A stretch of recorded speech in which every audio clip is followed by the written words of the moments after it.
Olá, meus amigos, boa tarde. Vamos aqui criar uma situação alternativa, portanto, ainda com a situação dos planos projetantes que se pretende transformar através de uma rotação em planos que sejam paralelos a um dos planos de projeção e, portanto, que possam ser objeto de uma representação em verdadeira grandeza. Portanto, neste caso, temos já aqui desenhado um plano vertical, não é? O plano delta.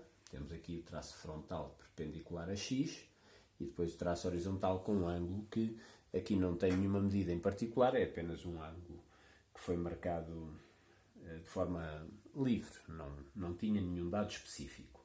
Portanto, neste caso, o que nós teremos agora que fazer é introduzir um eixo que possa servir como centro de rotação e permitir que a mudança do plano ao girar em torno do eixo passe pela possibilidade de se tornar um plano frontal, portanto, para ser paralelo ao plano frontal de projeção.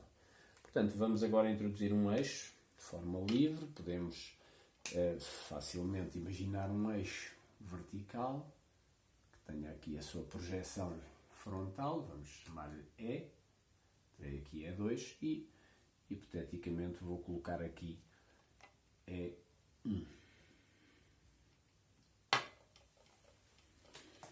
Portanto, o eixo está colocado e agora vamos, como aconteceu no outro caso, portanto, este eixo E não interseta o nosso plano, portanto, nós vamos criar um braço de rotação que nos ligue daqui do eixo a um ponto do plano. Portanto, vai ser um segmento de reta perpendicular ao plano e perpendicular também ao eixo, simultaneamente, que nos vai permitir fazer essa ligação. É uma ligação rígida, como já explicámos na situação anterior, que nos ajuda a resolver este problema. Portanto, este será o nosso braço de rotação, fará aqui 90 graus com o plano, interseta o plano num pontinho que está aqui, e fará também 90 graus com o nosso eixo de rotação. Portanto, o que nós vamos agora fazer é conduzir a nossa rotação numa situação em que esta perpendicularidade se vai manter entre o eixo e o braço de rotação, mas vai mudar de posição de maneira que este braço de rotação fique perpendicular a x para que o traço horizontal possa ficar paralelo a x, portanto, para que o plano se converta num plano de frente. Portanto, eu vou desenhar este arco de rotação que tem centro em E1 e abertura até ao ponto onde o braço de rotação interseta o plano, e este ponto, depois de rodado, passará para esta posição. Não é? Eu poderia até designar este ponto com uma letra, não será absolutamente necessário que o faça, mas posso designar com uma letra e considerar que o ponto mudou desta posição para esta, a sua projeção horizontal.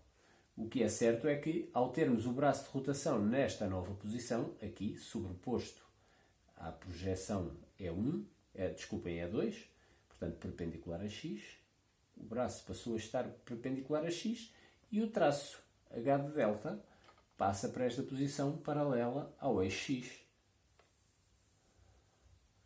Portanto, eu vou ter este plano convertido num plano que é projetante horizontal e paralelo ao plano frontal de projeção.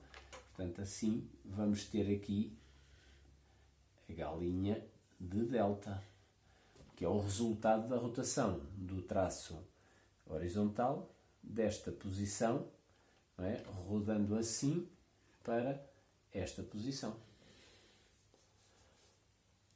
E o nosso problema, no que diz respeito ao plano, está concluído. Portanto, ele vai manter-se, um plano que pode dizer-se vertical, uma vez que contém retas verticais. Os planos verticais contêm retas verticais e ele continuará, mesmo mudando este traço, a conter retas verticais, como acontece com um plano frontal. E, portanto, o problema estará concluído no que diz respeito ao plano.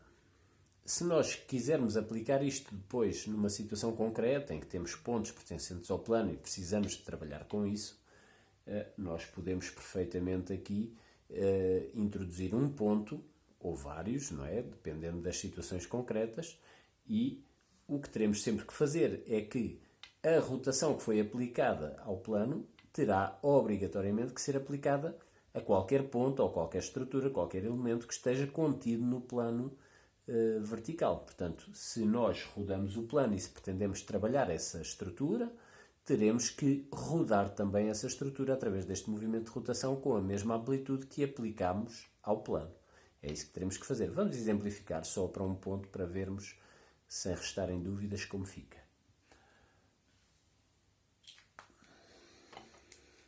Vamos então considerar aqui um ponto que pode ser um ponto A, só por uma questão de...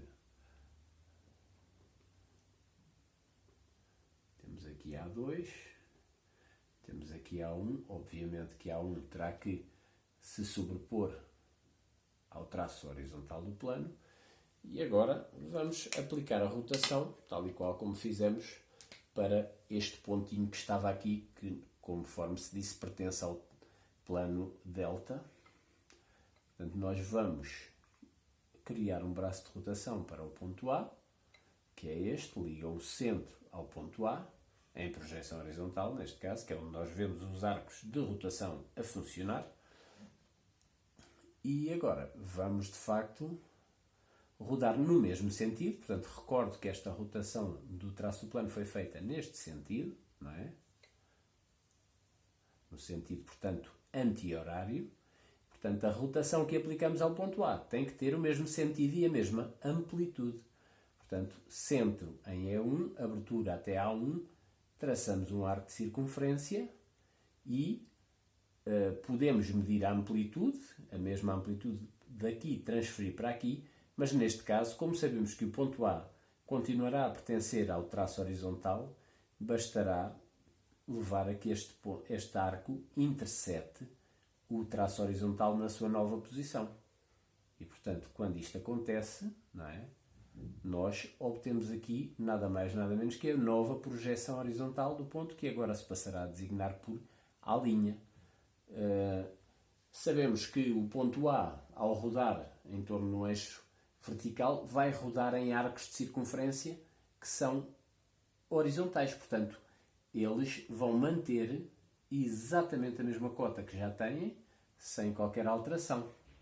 Portanto, bastará agora por A1 fazer a linha de referência do ponto e aqui encontraremos a nova posição da projeção frontal do ponto A, neste caso passamos a chamar-lhe A'. Portanto, A'2, A'1, afetados por esta mesma rotação. Portanto, a mesma amplitude